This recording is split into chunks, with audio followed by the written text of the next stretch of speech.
And the attacking the messenger too, like the attacking of journalists, and there's kind of a whole crowd that sees this and actually thinks that I should be like embarrassed because Tory Lanez insulted me or something. And I just look back at like journalists that I admire. A columnist for the Miami Herald, Carl Hyacin, on his website actually writes that one of his proudest moments was when a member of the Board of Commissioners who he'd been writing about actually issued a resolution condemning his work and just thought it was like a real badge of honor. So it's like, I mean, the whole googly eyed thing, the whole him like just taking such a target on me, it was weird, but it also seemed very Trumpian. Although we should be clear that it's not like attacking journalists began with Trump. I mean, Democrats do it. It's been going on for a long time. But just the whole, instead of focusing on the facts, focus on the person who's presenting the facts and like try to attack them and like demean them. Right, 100%. And I mean, calling you that on his part, it really does the opposite of what he might have been trying to do there. Because to me,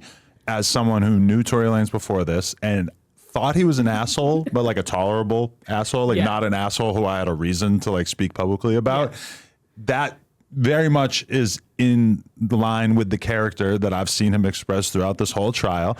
And that was just a very confusing move to me, because it's like, I mean, I would hope that we could kind of agree, especially in a solemn moment after you've been found guilty, that to attack the physical appearance of a reporter, and to me, a reporter who's mostly been pretty fair to him. That's what I've thought. Like the biggest thing that I've noticed is the attack and the heat really happened after the trial, because up until the very moment he was convicted, I think people thought that he could be acquitted, and they were all reading my reporting too.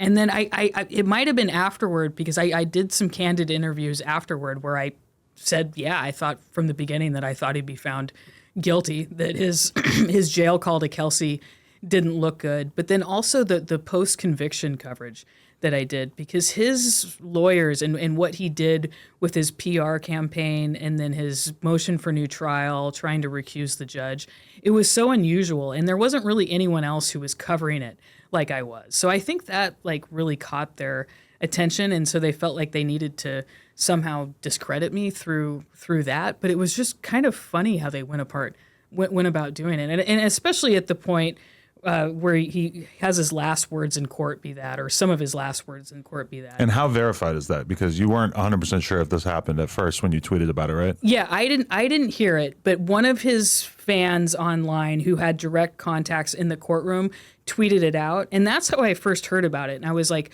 okay, so is that what he said? It makes sense. Like, and I believed it like the second that I saw the tweet, but I wanted to get other confirmation. So I just emailed the DA's office, like Alex Bott and Kathy Ta, and was like, hey, did you guys hear this at all? And Alex Bott's like, oh, yeah, several deputies heard him say that. He said it's conflicting reports on whether he actually said my name.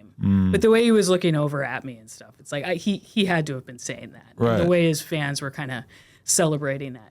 And I think some people were worried that I was going to be upset about it. But other people were just like, you realize this is like, I mean, he just insists on trying to make me like a household name on these hip hop blogs. Which from your perspective is probably kind of helpful, right? I mean, I might as well ride the wave. Like I was a little like in the beginning, what do I do with this kind of thing? Because I don't want to just be like the hip hop legal reporter. And everyone's always, not everyone, but like two people will comment, oh, she's a culture vulture or something. It's like, and Welcome to the club.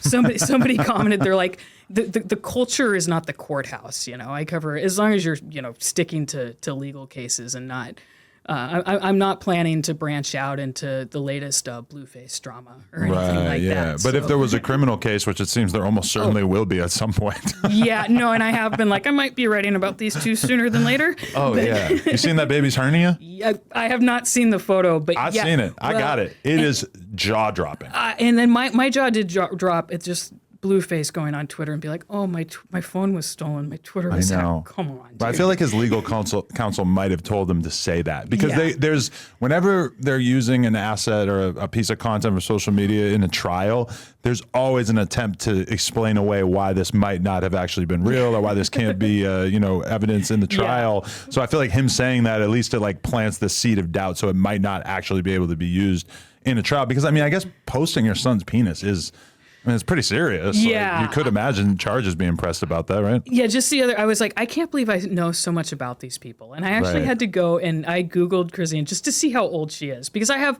empathy for her. And I liked Tamika Mallory had a nice Instagram post about how just trying to be helpful for her, and just dumping on people in situations like that, like, just doesn't help. And I was reminded of my aunt, actually, in Corvallis, Oregon, started a place called Old Mill Center for Children and Families that, like, aims to help people who are in situations like that, who are completely overwhelmed, have no parenting skills whatsoever, but in the end, like, they love their kid and they want to learn how to be good parents. And can we give them resources to try to do this? So I kind of come from a background that's more that than just, oh, let's make social media posts mocking these people and, like, speculating about the kid crying and stuff. Right. So it's kind of weird to see that stuff play out. And I feel like I've been, especially in the last few months, just because my social media algorithms kind of put it all in my face.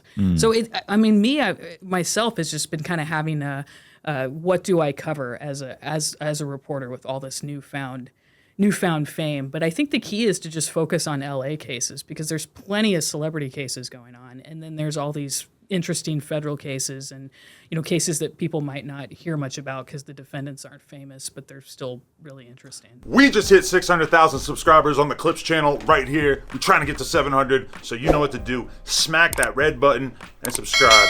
Appreciate you.